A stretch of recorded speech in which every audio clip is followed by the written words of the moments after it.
Minyak goreng curah langka, permainan siapa? Kita akan bahas secara mendalam bersama dua orang narasumber, Sahat Sinaga, Ketua Umum Dewan Minyak Sawit Indonesia, dan juga Abdullah Mansuri, Ketua Umum Ikatan Pedagang Pasar Indonesia. Selamat malam, Pak Sahat dan Pak Abdullah. Selamat malam, Mas. Selamat malam.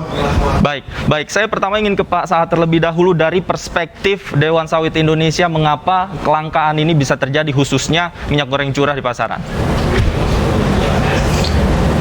Oke, kita tinjau dari periode Februari ke Maret. Kita bertitik tolak melihat fakta di lapangan. Jadi Pak Menteri Perdagangan telah menyampaikan beliau dalam tempo 22 hari bisa mengumpulkan 65.000 kiloliter minyak goreng. Itu campuran, itu bisa campuran dari minyak goreng kemasan sederhana, premium dan curah. Secara kita punya pengalaman, per bulan itu maksimal kita 319.000 kiloliter, kecuali dekat-dekat hari raya besar itu sekitar naik 3%. Jadi melihat kenyataan ini, sebetulnya apa yang disampaikan oleh Pak Mendak itu beliau bisa mengerujukkan 45% di atas kebutuhan normal. Pertanyaannya kok bisa langsung hilang dalam tempo 2-3 hari di lapangan. Itu kami juga menjadi heran itu. Nah, itu sebagai sebagai gambaran. Jadi soal kelangkaan saya kira bukan dari segi produksi, dan itu bisa faktanya Pak Menteri bisa menggelontorkan 465.000 kiloliter itu. Jadi kalau bilang kelangkaan tidak akan ada sejumlah itu yang bisa digelontorkan. Demikian Mas Adik, Davi. Baik, kalau Anda katakan bukan dari sisi produksi, mungkinkah kelangkaan ini disebabkan dengan faktor distribusinya, khususnya yang tidak merata di seluruh daerah di Indonesia? Saya kira itu yang disampaikan oleh Pak Menteri juga ya, dari kunjungan beliau ke beberapa daerah. Beliau juga kaget kenapa kok sudah demikian banyak digelontorkan kok nggak muncul, ada apa di lapangan tuh. Nah, pada akhir-akhir itu, akhir daripada kunjungan lapangan itu, beliau menyampaikan ada 3 alur bocornya produk minyak goreng ini ya.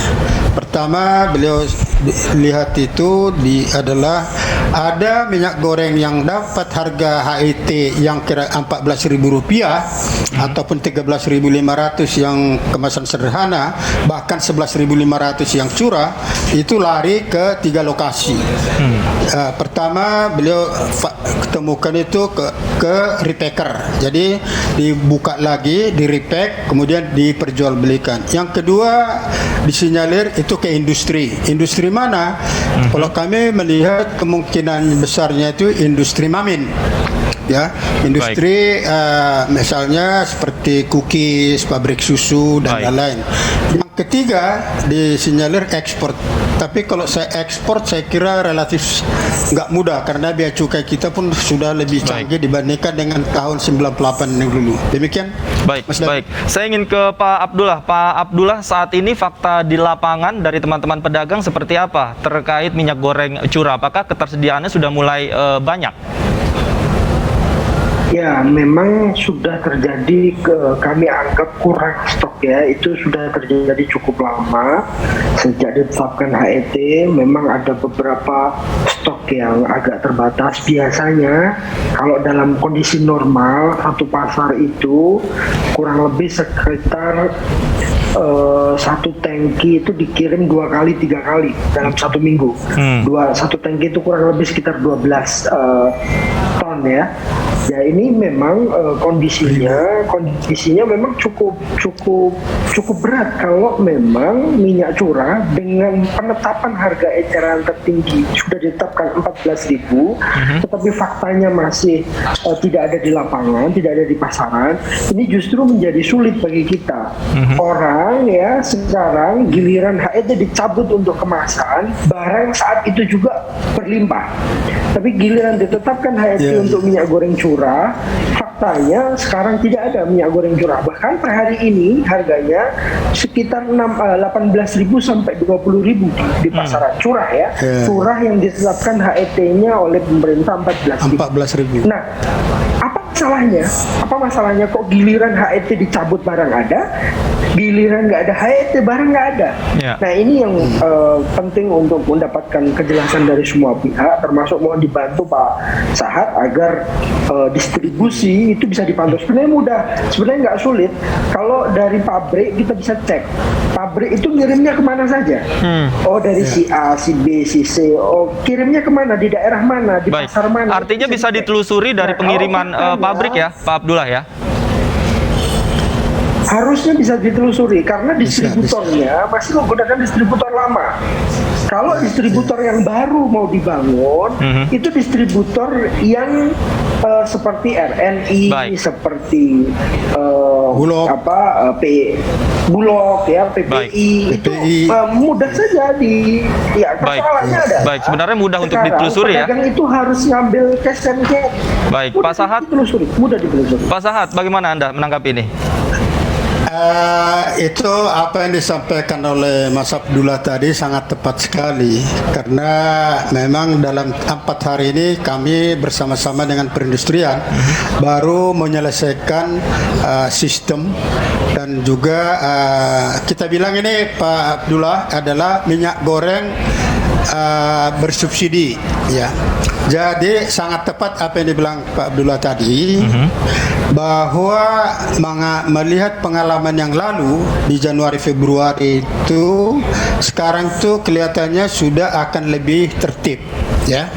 Jadi itu ada sesuai dengan Permen Menteri Perindustrian nomor 8 kalau saya nggak salah 2022, dan tadi pagi Peraturan Dirjen Perindustrian nomor 1 2022. Jadi mulai hari ini tadi sudah mulai digelontorkan itu Mas Abdullah.